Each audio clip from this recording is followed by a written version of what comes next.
Welcome to Mittal tax classes. Mittal tax classes में आपका स्वागत है। तो हम देखते हैं रिफंड ऑफ टैक्स पार्ट 1। नमस्कार दोस्तों, आज हम रिफंड ऑफ टैक्स के बारे में जानेंगे। रिफंड ऑफ टैक्स होता क्या है? रिफंड ऑफ टैक्स एक ऐसी पेमेंट एसएससी को इनकम टैक्स डिपार्टमेंट की तरफ से जहां एसएससी का कुछ एक्स्ट्रा मनी जा चुकी हो, जितनी उसकी टैक्स लायबिलिटी बनती है उससे ज़्यादा उसका पैसा इनकम टैक्स डिपार्टमेंट में जा चुका हो, तो जितना एक्स्ट्रा गया हुआ होगा वो उसको वापस कर दिया जाएगा, जिसे कहा जाएगा रिफंड ऑफ टैक्स।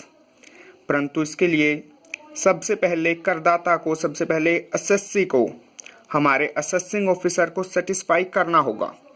अगर वो हमारे असेसिंग ऑफिसर को सेटिस्फाई कर देता है कि जितना पैसा उसका जा गया है इनकम टैक्स डिपार्टमेंट में, उसका उतना टैक्स नहीं बनता, टैक्स की अमाउंट कम बनती है, जबकि पैसा वो ज़्यादा पे कर चुका है, तो जितना ज़्यादा वो पे कर चुका है उसको वो वापस लेने का अधिकार है, जिसे कहा जाएगा रिफंड ऑफ टैक्स। अब हम बात करते हैं कि ये ज़्यादा मनी कैसे जा सकती है इनकम टैक्स डिपार्टमेंट के पास। How income tax refund arise, income tax refund कैसे उत्पन्न होता है। इनकम टैक्स 6 कारणों से रिफंड यहाँ पर जनरेट हो सकता है। 6 कारण हो सकते हैं जिनके कारण रिफंड बन सकता है किसी करदाता का, जिसमें से सबसे पहला कारण है सेल्फ असेसमेंट टैक्स। कई बार करदाता गलती से ज़्यादा टैक्स पे कर देता है, परंतु उसका उतना टैक्स बनता नहीं है, उसका टैक्स कम बनता है जबकि पेमेंट वो ज़्यादा कर देता है, जिसके कारण रिफंड अराइज होता है। दूसरा कारण टीडीएस, करदाता का टीडीएस ज़्यादा कट जाता है जबकि उसकी टैक्स लायबिलिटी कम होती है, जिसके कारण रिफंड अराइज होता है।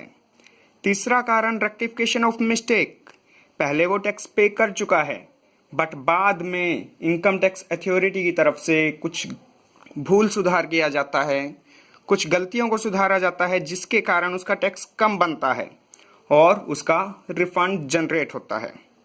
चौथा कारण ऑर्डर ऑफ जजमेंट, अगर वो कहीं पेमेंट कर चुका है टैक्स की और उसके बाद वो अपील करता है और अपील का रिजल्ट उसकी फेवर में आता है, तो उसके कारण भी उसका रिफंड बन सकता है। पांचवा कारण, अगर वो किसी फॉरेन कंट्री में सेम इनकम पे टैक्स की पेमेंट कर चुका है और उस कंट्री के साथ हमारी कंट्री का टाई अप है, हमारी कंट्री ने वहाँ की गवर्नमेंट के साथ कुछ एग्रीमेंट कर रखा है जो कि डबल टैक्सेशन अवॉइडेंस एक्ट के अंदर आता है, तो भी उसको किसी एक देश से रिफंड मिलेगा।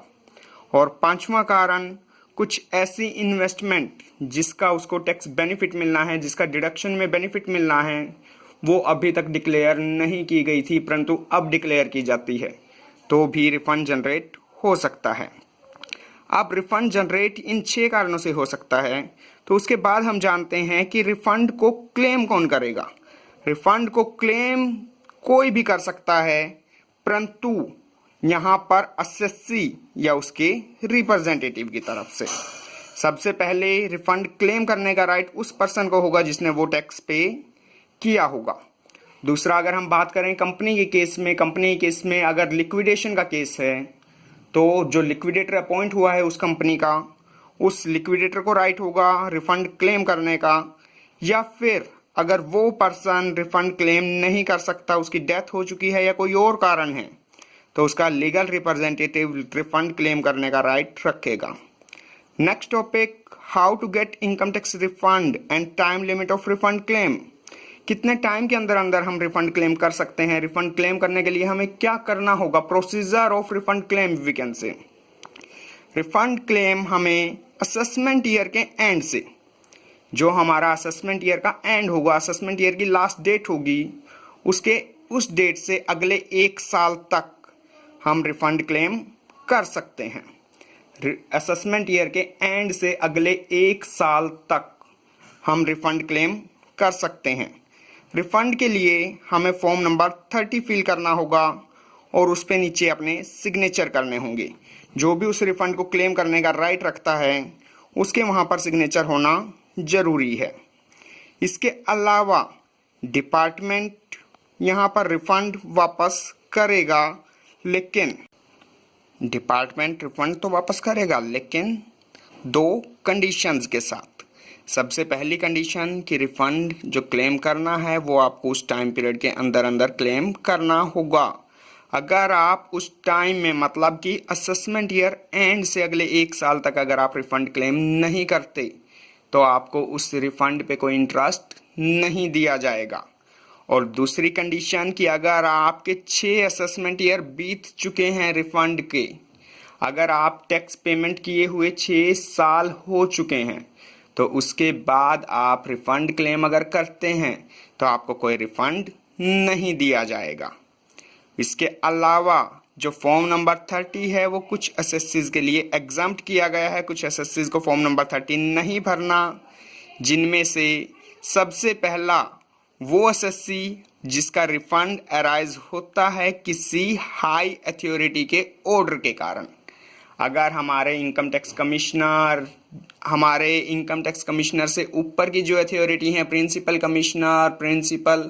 कमिश्नर से ऊपर की जो भी अथॉरिटी हैं, या कोई अपील के कारण अगर वो रिफंड अराइज होता है तो उस केस में हमें फॉर्म नंबर 30 नहीं भरना होगा।